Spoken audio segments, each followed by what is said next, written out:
This week we're with Akim Williams, the Black Beast. I call him Zeus, the Black Zeus.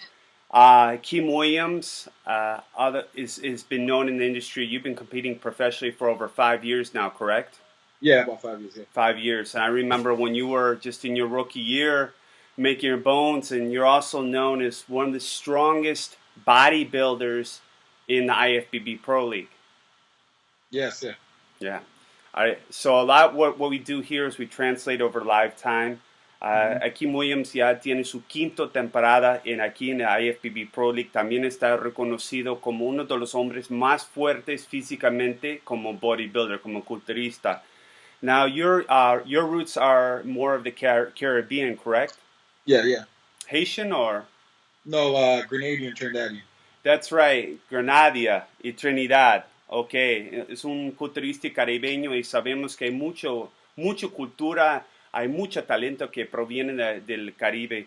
There are a lot of big names from the Caribbean.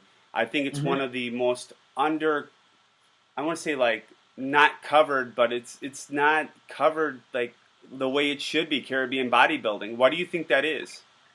I mean, one, I just, it's so different out there. A lot of people, it's very rare. Like, majority of the good bodybuilders that come from the Caribbean, they only made it big until they came to the United States. Right. And I think as far as like locally, the focus is not on something like bodybuilding. Right. They have so much other different sports like soccer and stuff like that. Running. Yeah, exactly. Like track and everything like that. Yeah. So you'll hear a lot more about the track stars and the football players and stuff like that before you hear about anything like a bodybuilder, unless, they're from the U.S., or from any other of those big countries like England and stuff like that. Tu interpretación es que en el Caribe está tan reconocido por tantos deportes como fútbol americano, atletismo, que a veces el béisbol, pelota, a veces el bodybuilding o culturismo se pone al lado, no se enfoca tanto en el bodybuilding, hasta que un culturista llega a los Estados Unidos y se hace renombre. Because when people come here right away, they get on the radar, and that's the great thing about the United States is it's very popular still with the sport with bodybuilding in the IFBB Pro League. I think that's due to the infrastructure of the Caribbean. Prior was set up with the IFBB Amateur and not the NPC. Now that the NPC is more where it was going into the Caribbean until the COVID. Everything is kind of stopped now, but tell me something. If I go into Google Images, man, I just type in Akim Williams, what can I expect to see?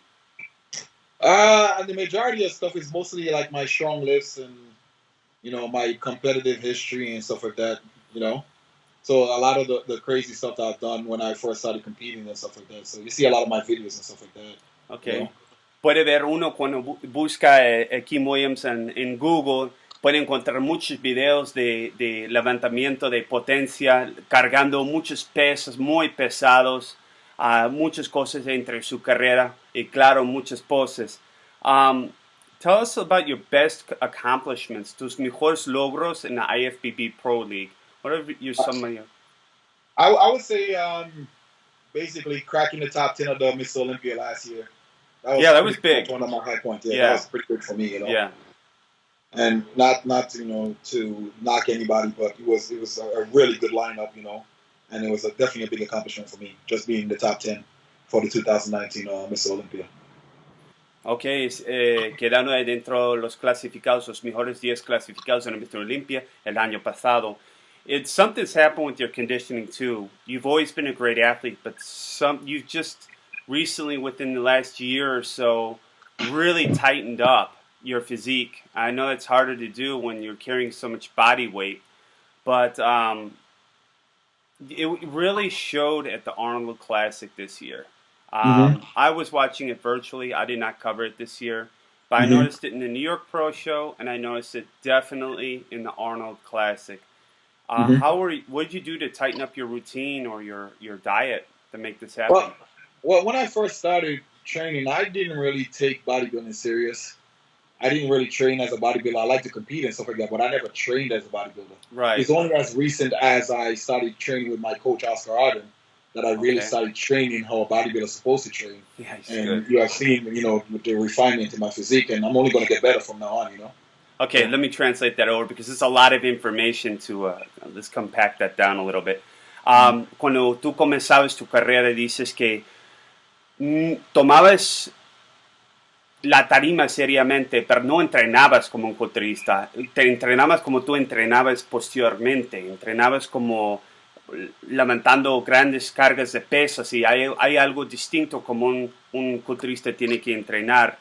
Y no fue hasta empezar con tu nuevo coach, Oscar Ardon, que podías comenzar a entrenar como un culturista de verdad.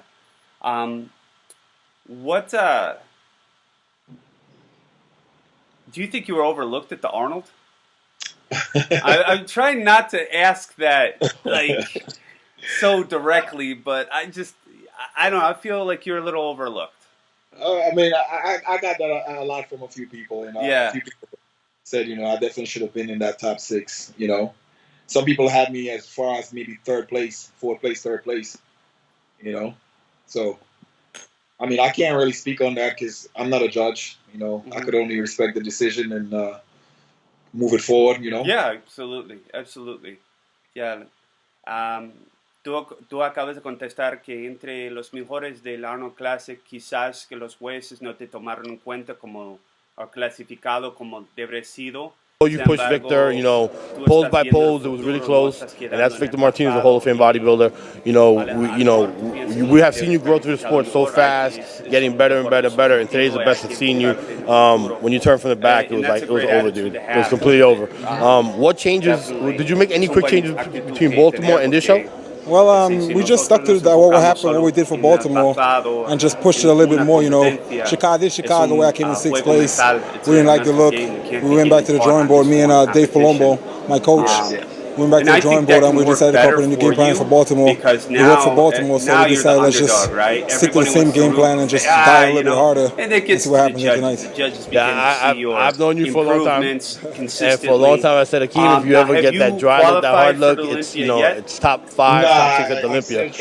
It looks like you're heading in the direction. How old are you, man? I'm 31, going to be 32 in August 20th. So I was thinking about actually signing up for the Arnold Classic Asia. I got an invite for it, so I think I'm going to do it regardless if I qualify for Olympia or not. I'm going to go ahead and do it on Asia. All right, we're going to let you go now because I know you're hungry, I know you're tired. But anybody you want to thank along the way? Definitely, man. I want to thank my sponsors, Muscle Meds.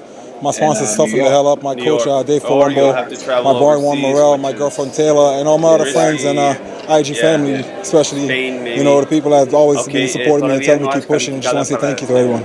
Awesome, man. You can follow me on IFBB Pro Akim Williams on Instagram, IFBB Pro Akim Williams on Facebook. Also want to say a huge shout out to my sponsors, Dream Body Cuisine, because they gave me all my meals for this prep, so I couldn't have done it without them. Fish is expensive. Fish is very expensive. Nueva York, allá es un caos ahora. It's crazy up there, man. How you holding out? You're in New York or Jersey? I'm in Jersey right now. The gyms out here still not open, no gyms. But I'm lucky enough to have my coach's studio to train out of. So, I was looking at that last night. Yeah. El estudio Oscar Ardon, él tiene un estudio de pavimento. It's a concrete studio. I mean, it's like as hardcore as it gets. Yeah. ¿Cuánto tiempo llevas entrenando con Oscar? ¿Y por qué cómo se conectaron? How long you been training with Oscar, and how did you guys connect? Well, we started in 2018. I've known him for a while, but at the time, I was, I was working. I first started off with Dave Palumbo.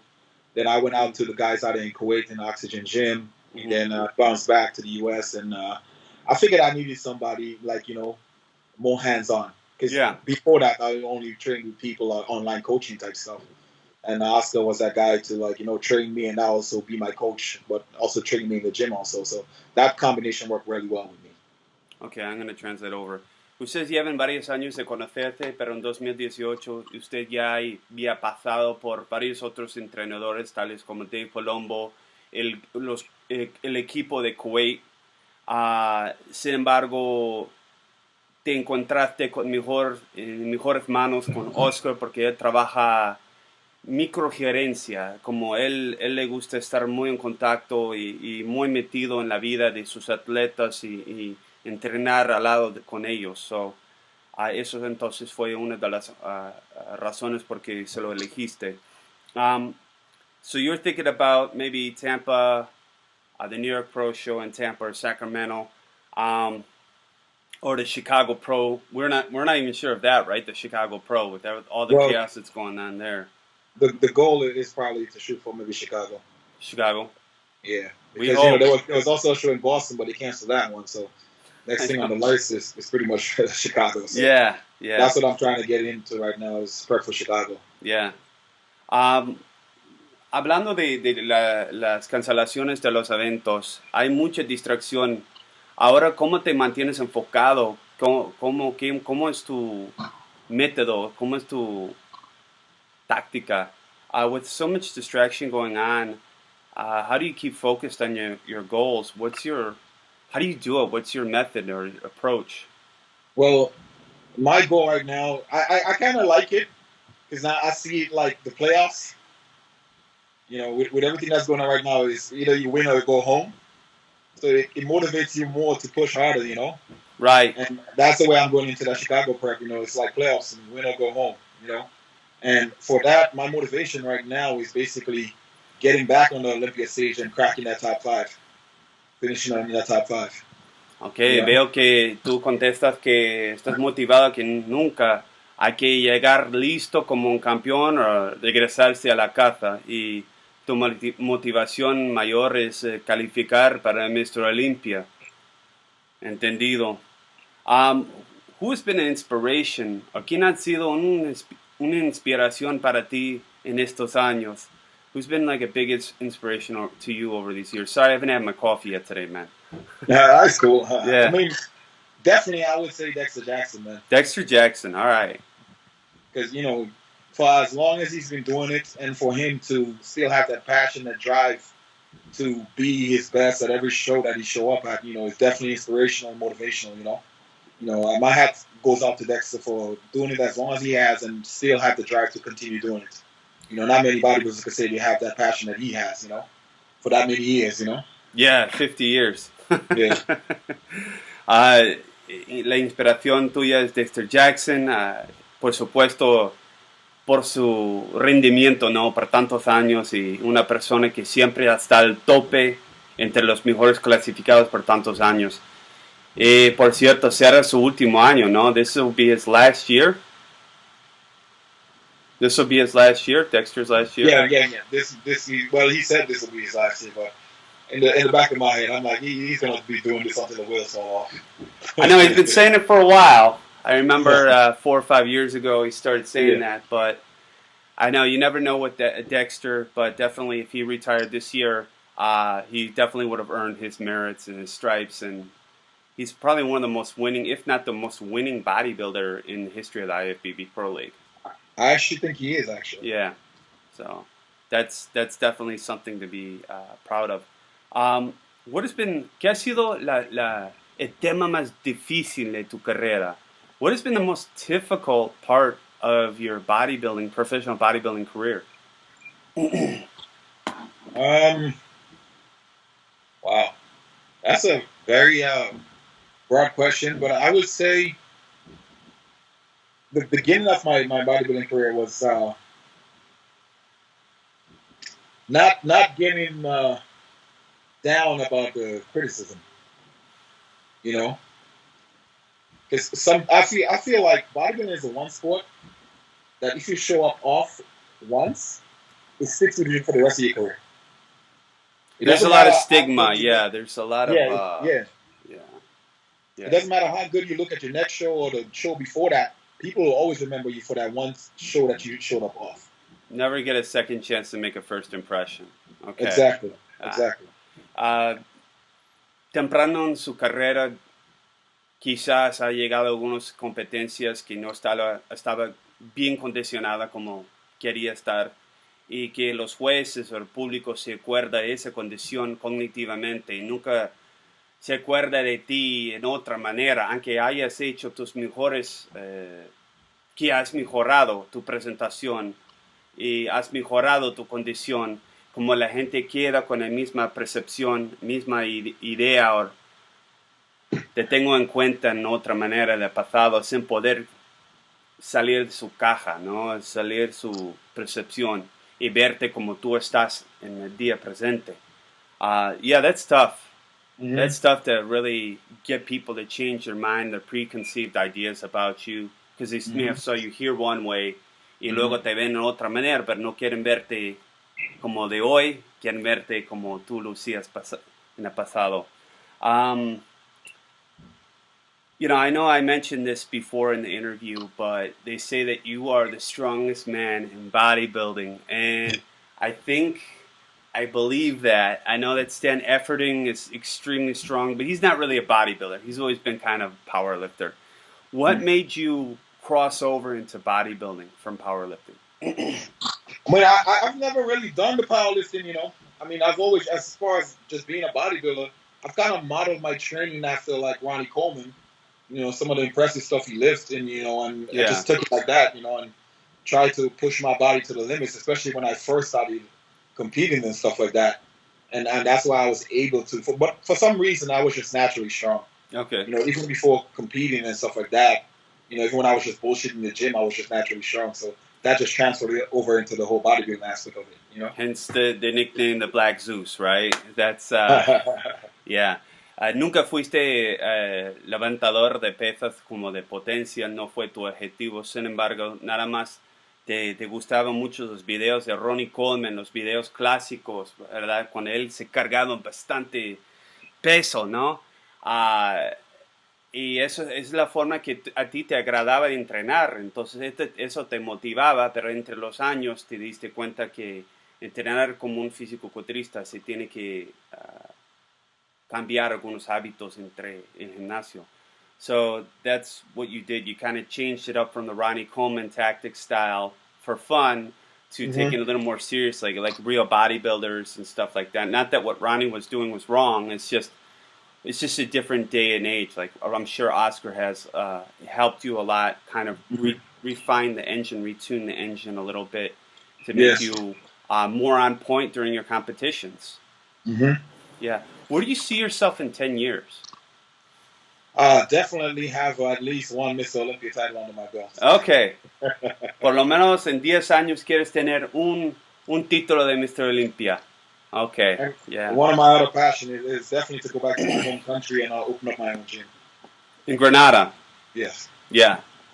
Okay. Y también quiere abrir su propio gimnasio en la isla de Granada y compartir las energías de fisicoculturismo norteamericano.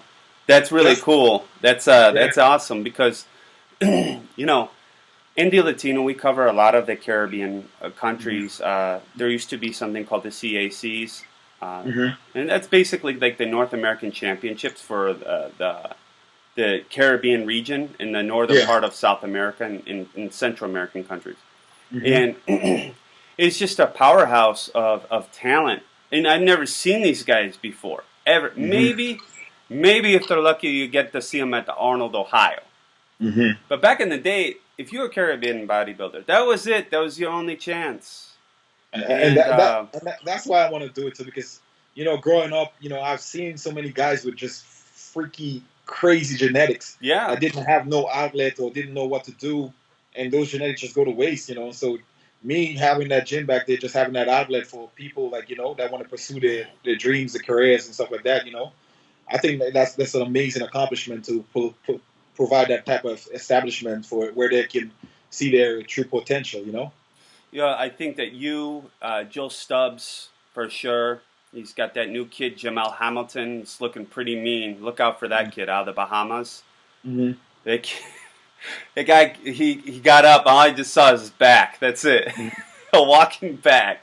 But, you know, obviously Juan Morel and Victor Martinez have the Dominican roots. And just all the Caribbean, Rolly Winkler and his younger brother,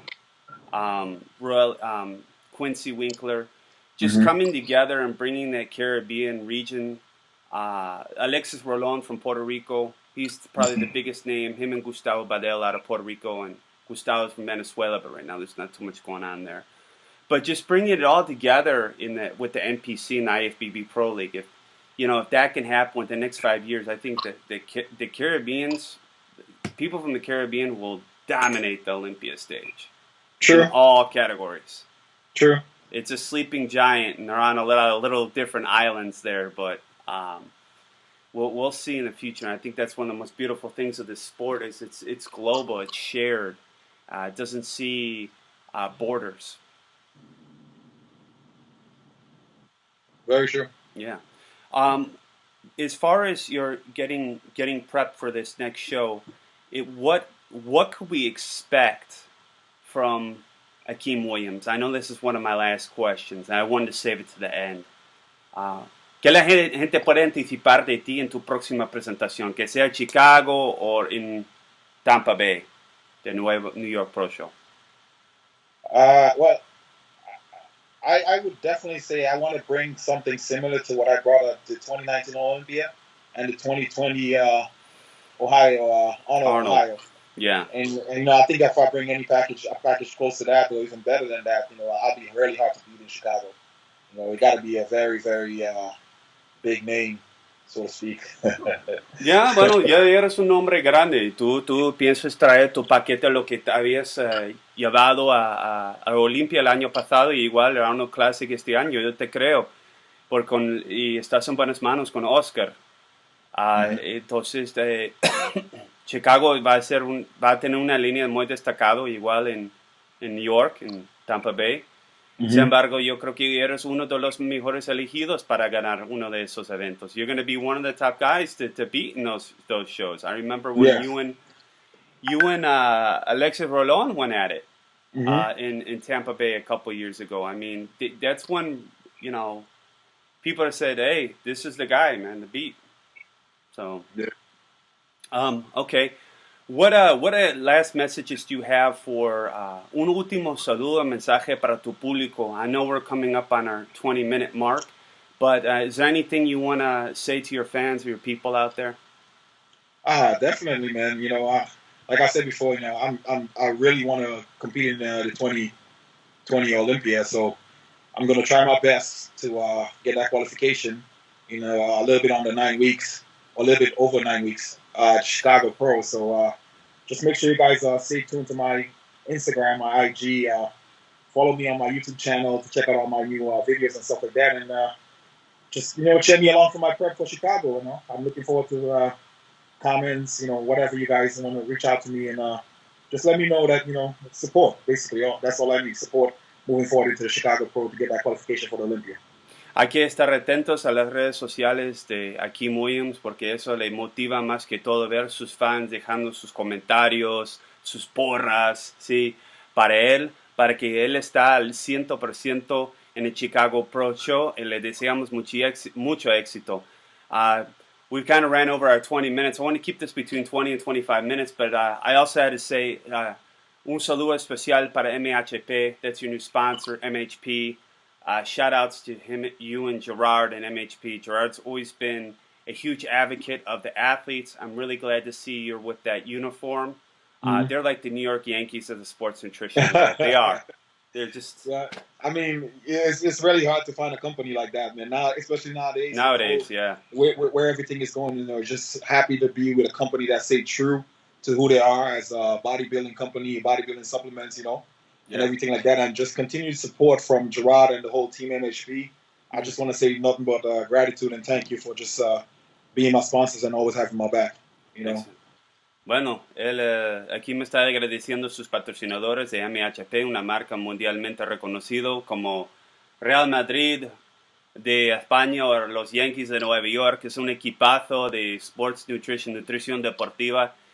Siempre es una oportunidad muy grata para mí conectar contigo, amigo. It is awesome always connecting with you, Akim. I really appreciate the 25 minutes you gave us. And we look forward to seeing you in the winner's circle at the Chicago Pro Show, my man. Definitely. Awesome.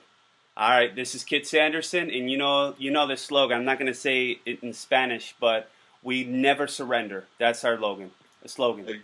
Never surrender. All right, man.